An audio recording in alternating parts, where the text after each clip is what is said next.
Assalamualaikum Pak. Waalaikumsalam. Selamat pagi. Perkenalkan saya Zafran dari Universitas 11 Maret Solo.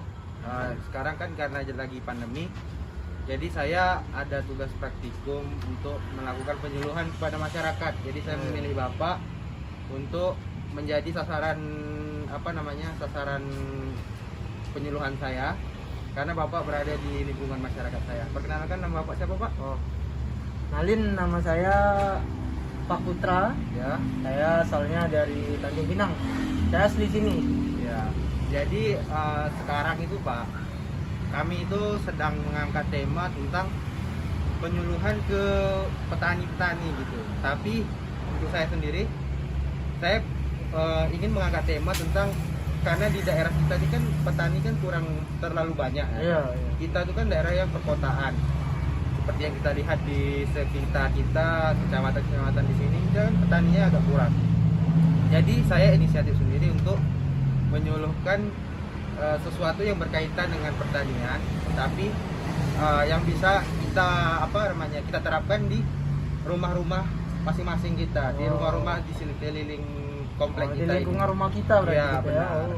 Kalau boleh tahu Pak, di rumah Bapak itu halamannya gimana?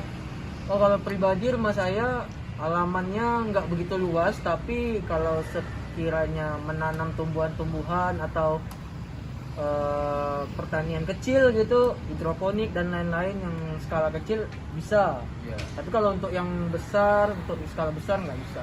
Jadi selama ini Bapak sudah pernah melakukan hidroponik atau segala macam yang sudah Bapak bilang tadi, atau sekedar melakukan penanaman bunga atau gimana gitu?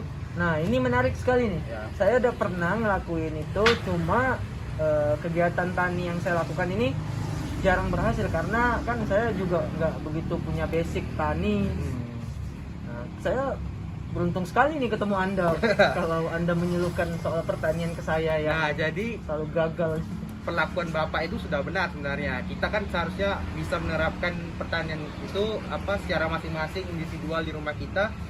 Bukan hanya sekedar petani yang bisa menanam, tapi orang masyarakat biasa pun bisa menjadi sebagai konsumsi diri sendiri. Siapapun ya. Siapapun bisa, karena pengaplikasian untuk hidroponik tersebut tidak terlalu susah, juga tidak terlalu tidak terlalu jarang dilakukan. Sudah sering di luar-luar sana, di kota-kota seperti di kota ini.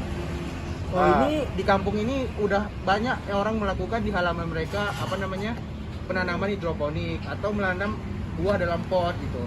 Sayuran ya ini ya. Sayuran juga bisa, buah-buahan juga bisa. Jadi untuk pemanfaatan di kampung kita ini, mungkin ya apabila kampung kita nanti menjadi hijau, banyak perkebunan di halaman rumah, bisa menjadi daya tarik tersendiri sih untuk memajukan sektor kita. Jadi orang datang sini bukan wah ini kampungnya hijau sekali, orang kita jadi kampung percontohan untuk kampung kita. Tapi sorry nih. Tapi kalau kayak hidroponik itu sebenarnya terlalu besar nggak biayanya? Apa sebenarnya kita ini terlalu besar modal awalnya nih, hasilnya nggak seberapa kalau untuk orang yang memang pengen coba-coba. Nah, biasanya kan orang-orang yang kalau misalnya awam dengan hidroponik itu, biasanya mereka itu nggak mikir, wah ini pasti pakai hal-hal yang mahal, pipa-pipa yang mahal, atau pupuk yang barangkali mahal, atau mesin-mesinnya. Sebenarnya nggak Pak, nggak begitu sulit juga. Kami sudah menerapkannya pada praktikum yang lainnya, yaitu penerapan sistem hidroponik yang berbahan dasar dari barang bekas.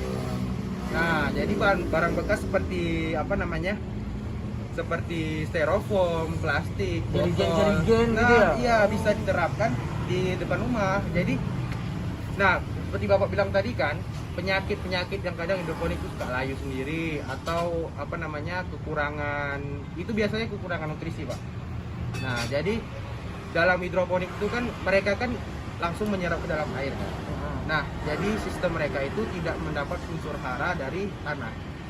Nah, karena air itu tidak terdapat unsur hara, jadi kita harus menyuntikkan langsung pupuknya seperti AB mix dan lain-lainnya. Melalui air. Ya, Oh. jadi biasanya hidroponik itu hasilnya mungkin akan lebih maksimal, Pak. Karena apa?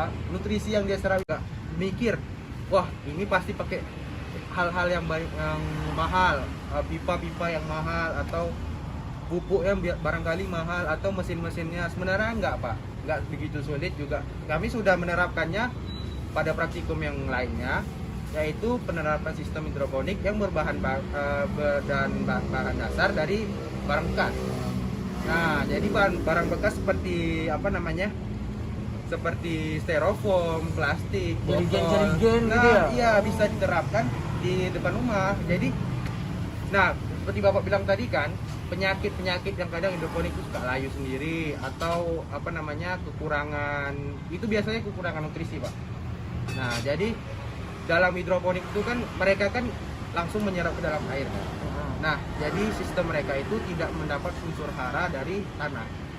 Nah, karena air itu tidak terdapat unsur hara, jadi kita harus menyuntikkan langsung pupuknya seperti AB mix dan lain-lainnya. Melalui air. Ya, Oh. jadi biasanya hidroponik itu hasilnya mungkin akan lebih maksimal, Pak. Karena apa? Nutrisi yang dia serap itu langsung. Ya. Oh. Jadi apabila suatu saat apa namanya?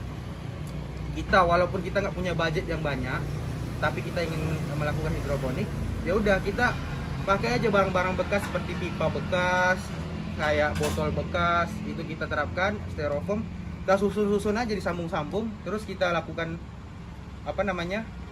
Pengisian air dan pemupukan seperti itu, Pak.